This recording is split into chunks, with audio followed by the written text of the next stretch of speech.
Hello, puppet. Miss Whammy here, and I want to tell you a story. Once upon a time in 1956, there was a couple who decided to get married and start their life together. They were married just shy of 2 years, and when they had a healthy baby girl, she was born a chunky baby. She started growing up and remained a chunky girl who didn't seem to fit in with the other kids. Her face was round and full no matter how hard she played or how active she was, she remained chunky. When this little girl reached the age of 14, she started experiencing dizzy spells. Her mother took her to the doctor and found out that the blood pressure was elevated. His professional advice was to put her on a 1,000-calorie-a-day diet and try to do extra activities to lose the weight. This little girl made up her mind that she would do just that, and she was able to lose 30 pounds, and the dizzy spells went away. She was able to keep the weight off for about 3 years. In the meantime, she met the love of her life and got married at the age of 18. She started taking birth control pills about 3 months prior to the wedding day, and that's when the weight started sneaking back on her body. In less than 2 years, she found herself back in the doctor's office with high blood pressure again. The doctor decided to take her off birth control pills to see if it was the pills or the weight. Well, we all know what happens when you come off the birth control pills. Yes, she found herself pregnant in about 3 months, and along with the pregnancy came more weight. She had so much trouble with her blood pressure that she developed toxemia and had to go to bed for the last 3 months of her pregnancy. All turned out well. She had a beautiful, healthy baby girl, but the weight gained during the pregnancy did not want to budge. She never got back on the birth control pills because she knew the results of what that would be. It would be more weight, and she had to take blood pressure medicine from then on.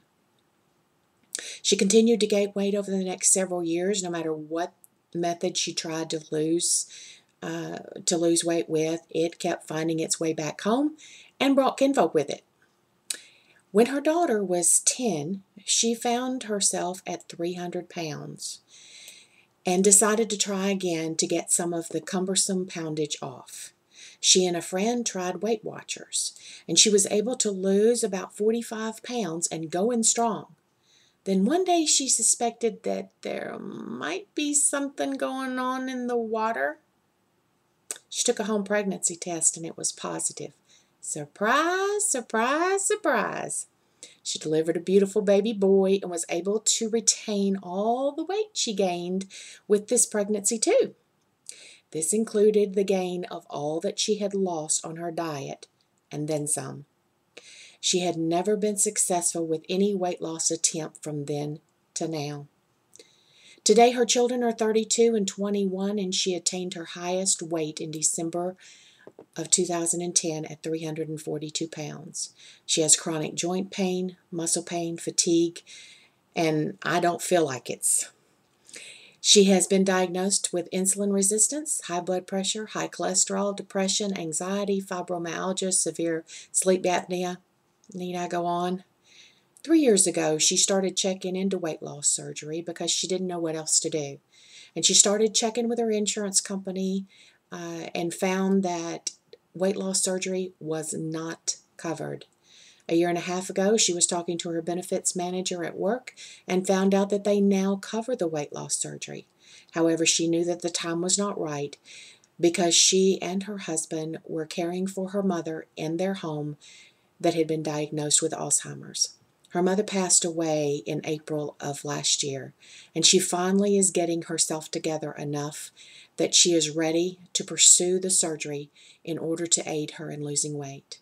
She's decided to stop existing and start living, to stop watching the world go by as she sits on the sidelines, to stop having to make excuses for why she can't go for a walk or go out to play with her granddaughter, how she's not able to go shopping because she can't stand without pain, or even why she stays hermited in her own home, or shuns away from talking to her friends because she's too embarrassed for them to know how incapacitated she is.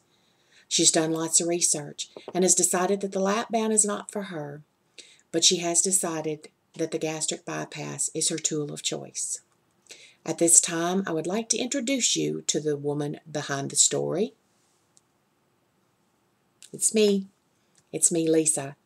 Hi, this is my first vlog, and I want you to know how excited I am to have found such a wonderful support system here. I've been following a lot of your videos for almost a year while I've been doing research. I wonder if I would have had the strength to go forward with this decision if it had not been for your willingness to share your journey with others. Never think that it's a waste of time, because even if it helps one person, it's totally worth it. I want to extend my sincere thanks to all of you who were not afraid to share the good times and the bad. I heard so many times, I'm just keeping it real.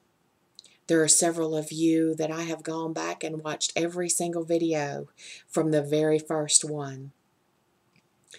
What a journey. What an encouragement. What a transformation you have gone through in body and soul. What a special group of people on here that is ready to jump right in and encourage someone who is having a bad day, fighting the addiction monster, or even feeling completely defeated or discouraged. My hat goes off to this community, and my heart is lifted each time I watch this happen. I have grown to love and admire so many of you, and as I walk through my journey, maybe, just maybe, I will be blessed enough to join that loser's bench and begin my life on the road to a healthy life. I am presently scheduled to start my pre-op diet on Wednesday of this week, and my surgery is May the 25th. And now I will say, be blessed, be safe, and remember, what you do today creates the memories of tomorrow. So make it special. Thank you.